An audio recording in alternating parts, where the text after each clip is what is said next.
Hi guys, welcome here. It's so good to see ya. It has been raining a lot in California recently, which has been amazing, and I'm very much taking advantage of this clear day to film outside.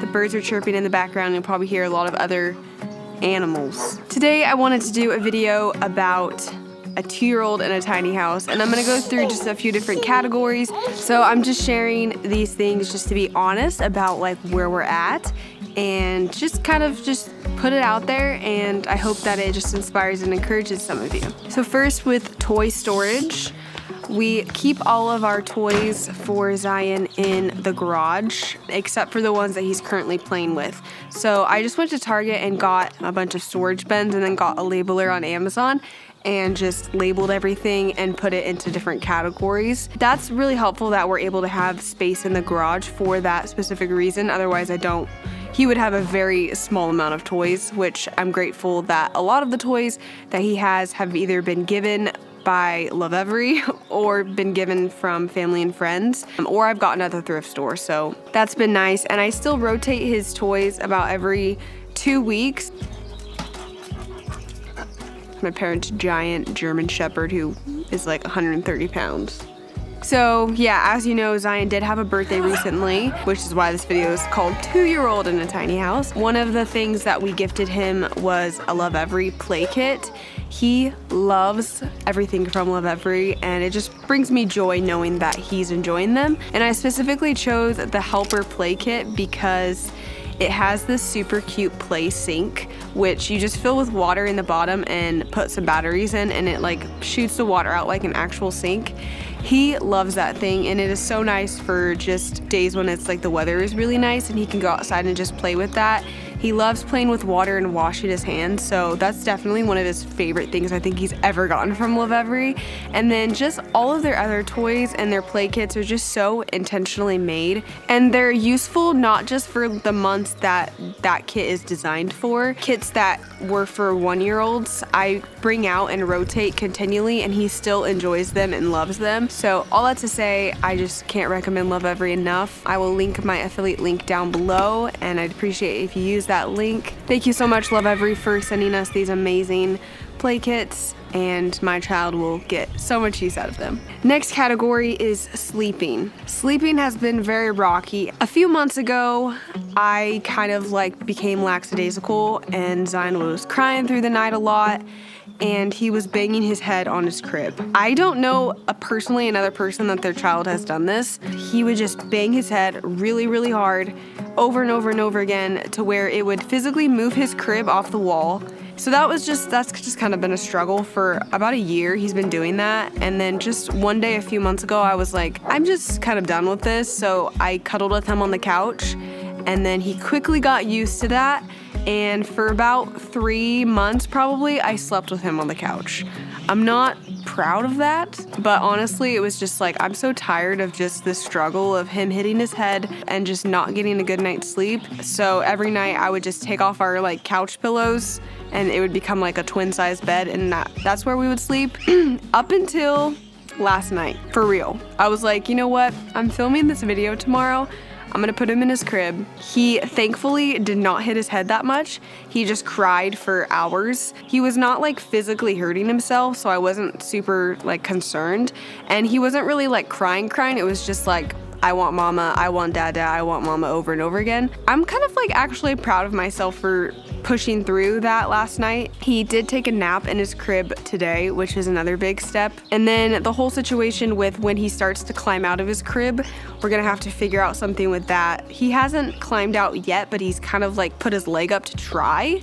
So that's what I'm kind of always like watching him for when he's crying, to make sure he's not trying to climb out. And then turning it into a toddler bed, which thankfully the Nest Egg crib, love that crib by the way, it does turn into a toddler bed. But if we turn it into a toddler bed, which is good for his safety, I don't know how to prevent him from climbing up the stairs in the middle of the night to come to our bed.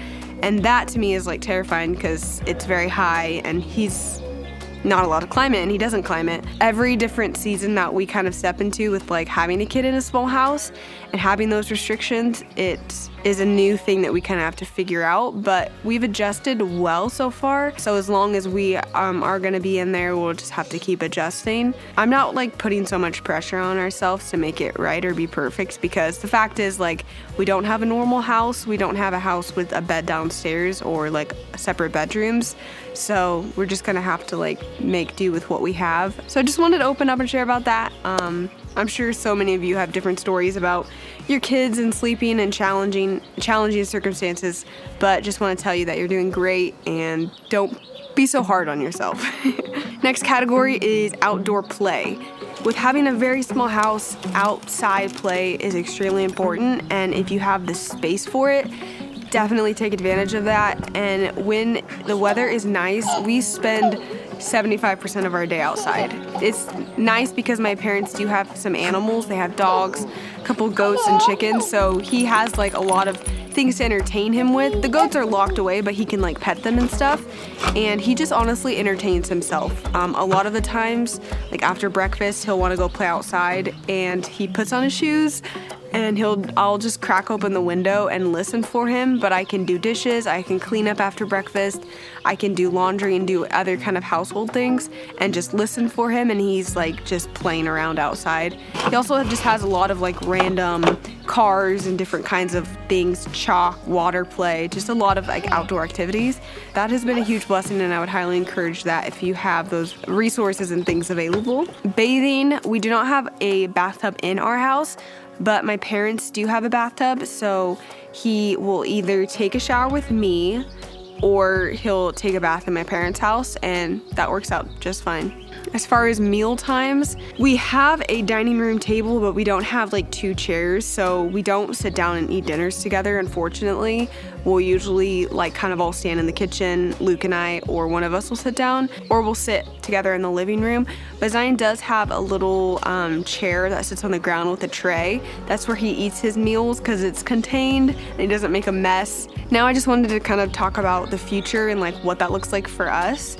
And while some of these things that I shared may sound like complaints, I'm not trying to have a negative attitude per se toward it, other than just being honest. And the truth is, we have a roof over our head, we have a safe living space, we have a warm bed and food on the table, and that's more than a lot of people around the world can say, so I'm grateful. At the same time, does that mean we want to stay living in this house forever? No. I am looking forward to having simple things like a dining room table where we can sit down and eat together, a downstairs bedroom where you don't have to climb up a ladder 10 times a day to get to your bed, and a closet that's downstairs. That would be very nice. Just simple things like that for Zion to have his own room, so his crib is not in our living room.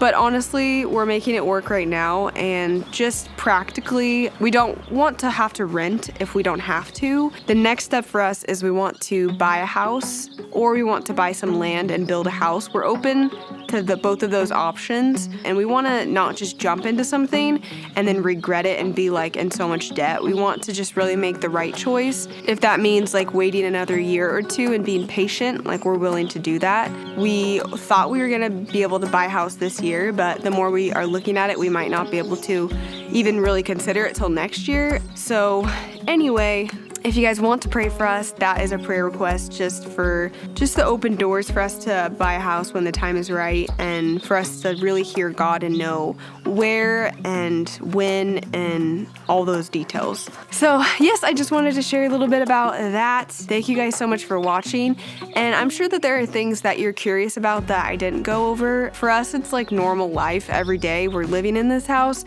we're doing these routines, so it's not really like abnormal for me. But if there are any questions that I didn't answer that you're curious about, just drop them in the comments and I'll answer your questions. Thank you guys so much for watching and for your support. Again, my Love Every link will be linked in the description, and I'll catch you guys next time. See ya.